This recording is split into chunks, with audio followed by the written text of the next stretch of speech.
is really high. I'm apparently really short now. I'll move this out of the way. And so how are you all doing tonight? You doing good? Yeah. Before I get started, I just wanted to point out something. I was walking around before the show here, and I went back. They recently renovated this whole area over here, and there's a room back there in the little area there. And there's a room. It's like a broom closet. It's like 4 square feet, and there's no door on this room. That's really important because inside the room, the only thing inside the room is doors. I swear to God, there is a doorless room full of doors. So someone in the MU was like, they were sitting there like, man, we have this room, but we don't have a door for it.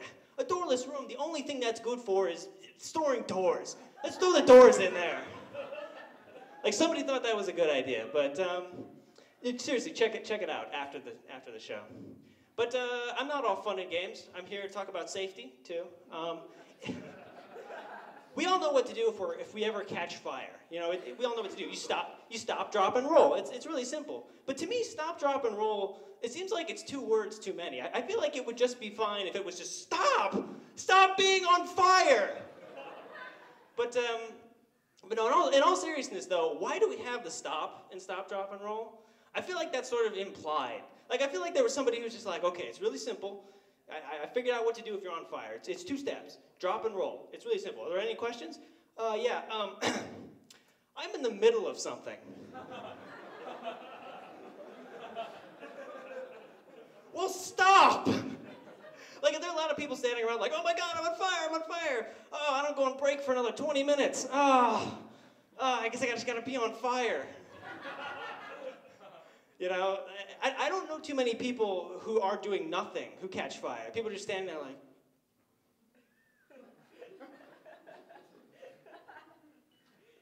oh, I'm on fire, oh my God. But, yeah, true story. Another true story, I was surfing the web the other day, as I do, and I saw an ad, a banner ad, for Wikipedia. And it seemed weird to me, like, does Wikipedia need to advertise? Like, are there a lot of people that don't know what Wikipedia is? Like, is there somebody just like, you know, I've heard of Wikipedia, but I don't know what it is. If only there was some sort of online resource where I could go to find information like that. Sadly, no place exists other than Wikipedia.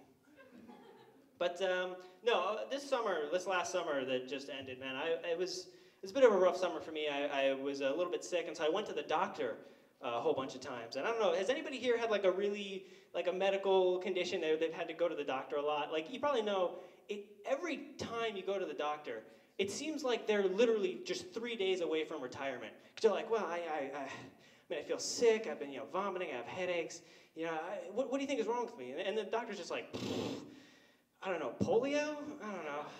Leprosy? I couldn't care less. I don't even know why we go to the doctor, to be honest with you, because every problem, no matter what the problem is, the solution is always the same. Eat right and exercise. Doesn't matter what it is, it's just eat right and exercise. Like, I'm nauseous, well, eat right and exercise. Oh, I have a bad back, eat right and exercise. Oh, I have cancer, eat right and exercise. I've been shot, look, what did I say? Eat right and exercise. If you were eating right and exercising, you wouldn't have any time to get shot. Hey, give me your money. Oh, sorry, you can't shoot me. I'm running right now. But doctor, yeah, I'm not a big fan of doctors, but the only people I hate more than sort of traditional doctors are orthodontists, man, I gotta say.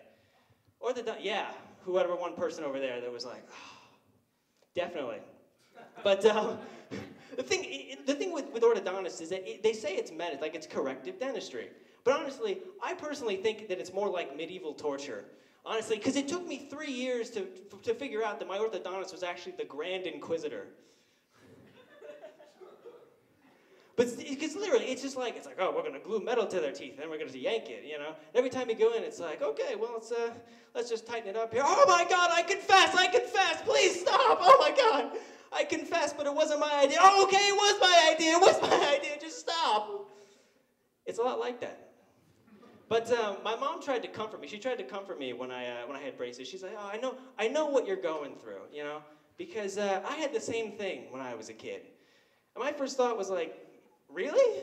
You had the exact same thing like 40 years ago?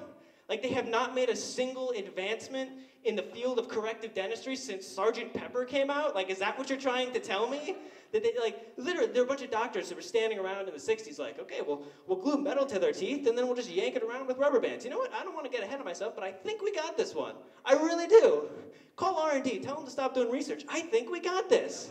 I think we got this. And my cheat sheet around here somewhere. Yep, that was it. The other thing that's interesting about doctors is I feel like we go through a lot of these formalities when we have doctors. Like I say, like, hello, you know, Mr. or Mrs. And I feel like there comes a point, like, sometimes formalities are okay, but a doctor, like, it's a pretty personal thing. And I feel like we can cut the crap with certain doctors. Like, you know, like when you're giving birth. Like, why do we do formalities where it's like, push Mrs. Johnson, push? Like, do you really need the Mrs. Johnson? I feel like at this point you can just call it, like, are a lot of women, it's like, push Diane. Whoa, did you just call me Diane? I'm sorry, that's a little weird. I mean, I realize you're watching me push another human being out of my vagina, but frankly, I don't think we're on a first name basis, to be honest with you.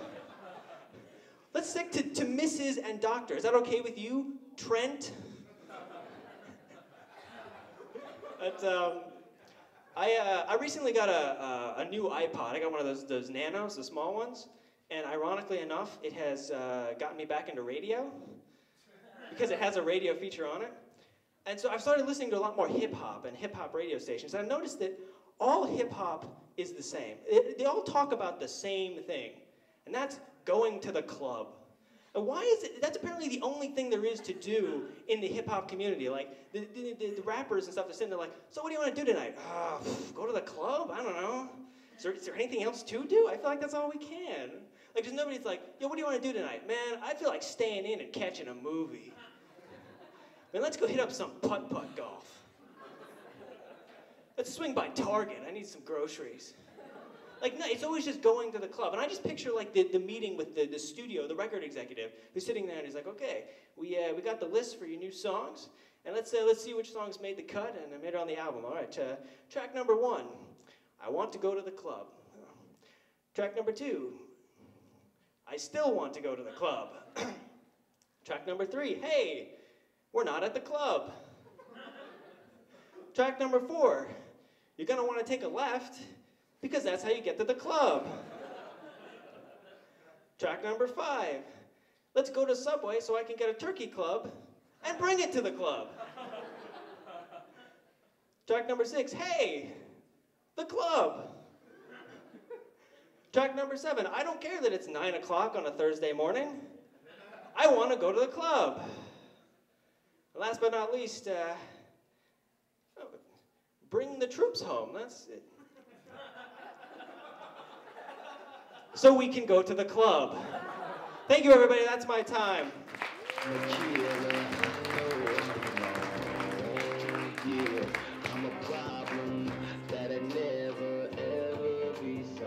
Give it up one more time for Michael Fisch, everybody. Surprisingly enough.